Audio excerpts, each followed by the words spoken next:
All right, let's dive into a strange and, frankly, challenging moral world. It's a place where what you intend to do can matter a whole lot more than what you actually do. And, as you'll see, it's a system that completely redefines our ideas of right, wrong, and who's ultimately held accountable. So let's kick things off with this quote, because it gets right to the heart of the matter. This razor's edge between two powerful, seemingly opposite emotions, well, that's our entry point. It's the key to understanding this whole complex world of philosophical duality. So here's how we're going to break this down. First, we'll explore that emotional core, the laughter-crying axis. Then we'll get our terms straight with the marker and the mark. After that, we pivot to the main event, the morality of intent. From there, we'll look at two very different paths, transcendence versus transgression, and finally, we'll ask the big question, is this all about liberation, or is it just another form of dogma? Okay, let's get into it. Okay, so the core of this whole system is this idea of a constant payment you have to make to two opposing forces. On one side, you've got Yahweh, which represents action and anger, and on the other, you have Kali, which stands for sadness, desire, and rest. You can almost think of it like spiritual accounting, right? You're always trying to keep your emotional books balanced. So let's say you spend way too much energy on work and action. You've basically overpaid your Yahweh account. To balance things out, you have to make a payment to Kali. That might mean rest, relaxation, whatever. But you have to do it just to clear the fog and get stable again. And this is where that opening quote really clicks into place. You know that intense state where laughing and crying feel almost identical? Well, in this system, that's like paying both of your emotional debts at the exact same time. You clear the entire ledger in one powerful moment. And when those forces are moved out of the way, that's when you can hit this moment of transcendence that brings total clarity, or what this system calls light, a brand new idea. Okay, so to really get how these ideas are applied in the real world, we've got to get the language right. We need to define some key terms.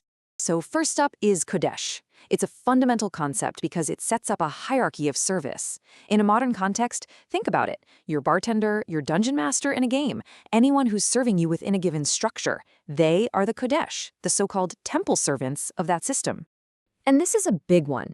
The difference isn't what you do, it's why you do it. A sacrifice is about giving something up. It's an act of removal. An offering, though, is about giving something to something or someone. It's an act of provision. The classic example is Cain and Abel. Both gave something, but the story frames Abel's intent as pure and Cain's as flawed. It was all about the intent, and that idea is absolutely central here.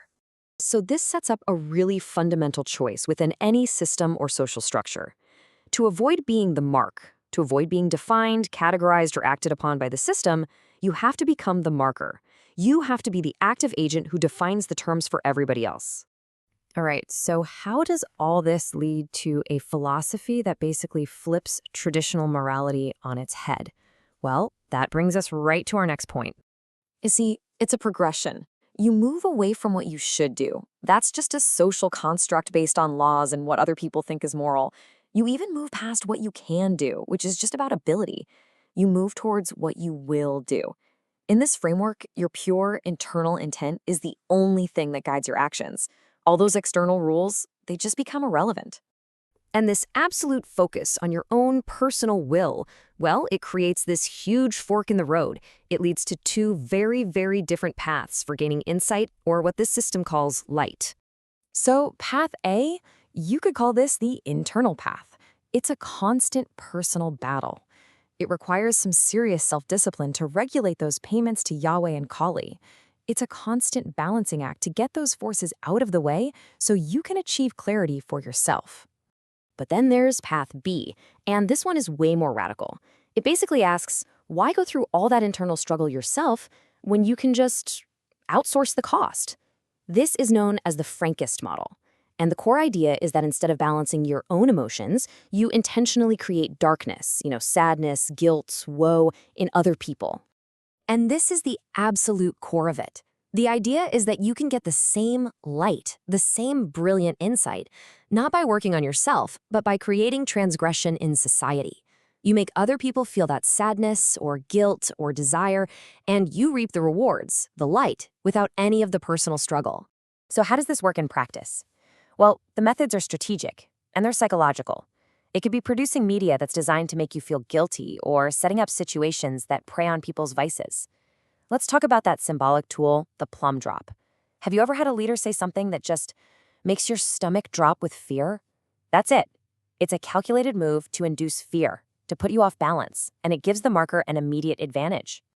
So freedom, in this worldview, isn't about having nothing. No, it's about having other people carry all your burdens for you. You don't achieve freedom by transcending the material world. You achieve it by mastering it so completely that you can distribute its weight, all its emotional and physical costs, onto other people.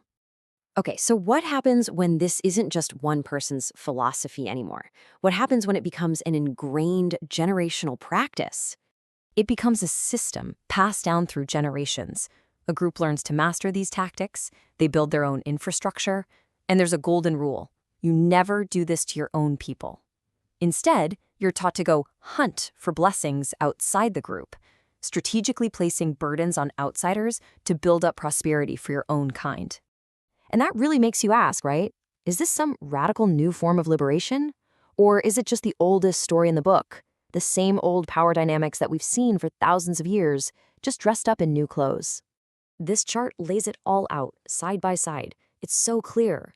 On one side, you have this path that's all about internal accountability, about self-regulation, and on the other, you have a path built entirely on externalizing all moral and emotional costs onto other people just to get ahead. And that leaves us with this really unsettling final question. If intent is all that matters, and the system is designed so its victims don't even know they're in it, how can you even talk about moral accountability? When the marker makes all the rules, the whole idea of a shared moral framework just seems to evaporate.